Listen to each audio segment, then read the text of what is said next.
बिहार की राजनीति में मुख्यमंत्री नीतीश कुमार उनकी कैबिनेट के द्वारा कई सारे ऐसे निर्णय लिए जा रहे हैं जिसे लेकर खुद नीतीश कुमार की सरकार सहमत नहीं दिख रही और उन्हें डर लग रहा है, एक संशय है उनके मन में कि इसका क्या होगा। तो ऐसे ही हम आपको आज कई सारी चीज़ें बताते हैं जिसे लेकर आपके मन में भी विचार चल रहे होंगे।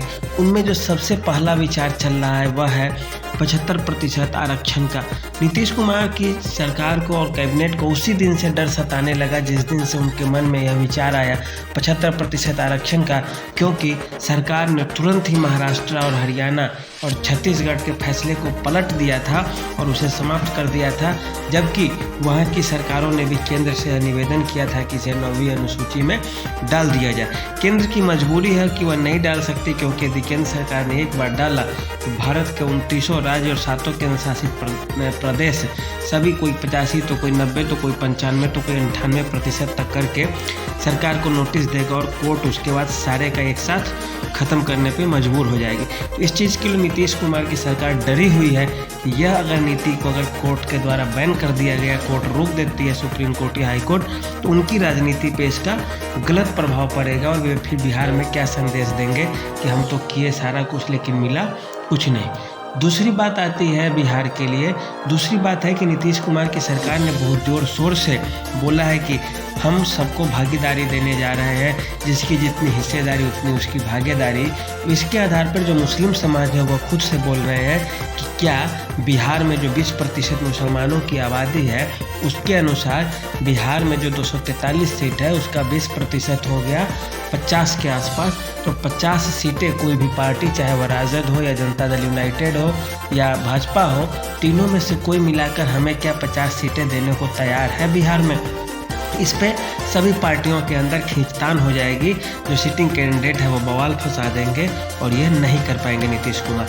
तीसरी बात है, नीतीश कुमार तुरंत घोषणा किए हैं कि हम सभी को रोजगार के लिए, पैसे कमाने के लिए 1 लाख रुपए देंगे जो गरीब आदमी है। उसके बाद सबको ज़मीन खरीदने के लिए, ज़मीन खरीदने के लिए 2 लाख रुपए देंगे, घर बनाने के लिए 2 लाख रुपए देंगे, रोजगार के लिए 1 लाख 2 लाख जितने भी रुपए हो देंगे। लेकिन इससे क्या है कि उन्होंने खुद कहा कि इससे हमारा जो है 2.5 लाख करोड़ का खर्च आने वाला है।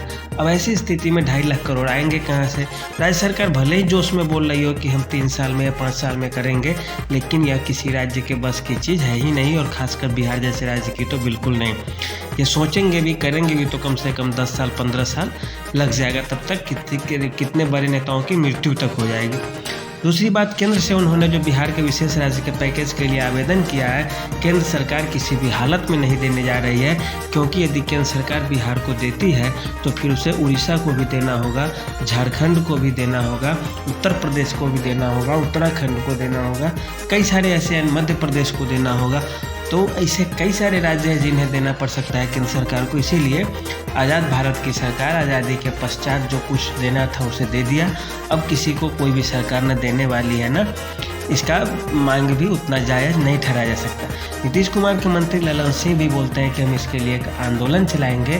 तो यह जो आंदोलन चलाएंगे तो खुद बिहार को उससे ज़्यादा नुकसान हो जाएगा, क्योंकि आंदोलन छोटे तौर पे तो होता नहीं, राज्य स्तरीय बड़े स्तर पे होगा तो उससे नुकसान राज्य के जनता को ही होगा और किसी दूसरे को तो होना नहीं। हाँ, शांतिपूर्वक कहीं एकत्रित होकर वैचारिक आंदोलन हो तो वहाँ तक तो सही है। तो इस तरह से देखें तो नीतीश कुमार ने जो अपनी सरकार गठबंधन की सरकार है तो कई सारी पार्टियों को लेकर चलना होता है, कुछ मजबूरी होती है, और उसके अनुसार उन्होंने जो मांग किया है कि कैसे कैसे क्या करना है, हमें ये चीज़ देंगे, वो देंगे, ये देंगे, इसको ये, उसको ये, उसको ये करके सारे लोगों की जो इच्छाएं हैं उसकी पूर्ति के लिए उनका मन बढ़ा दिए हैं।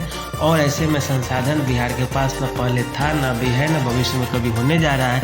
ऐसी स्थिति में सभी की मांगों की पूर्ति करना मुश्किल काम होगा। अब देखिए नीतीश कुमार की सरकार क्या करती है, कैसे इनसे निकलती है। और एक यह तो तय है कि नीतीश कुमार बहुत आगे तो निकल गए, गाड़ी तो बहुत तेज़ चलाने की सोच रहे हैं, लेकिन उसमें तेल नहीं है और गाड़ी भी पुरानी हो चुकी है जिसका आगे जाना संभव नहीं है। तो आज के लिए इतना ही। कैसा लगा हमें बताइएगा। धन्यवाद।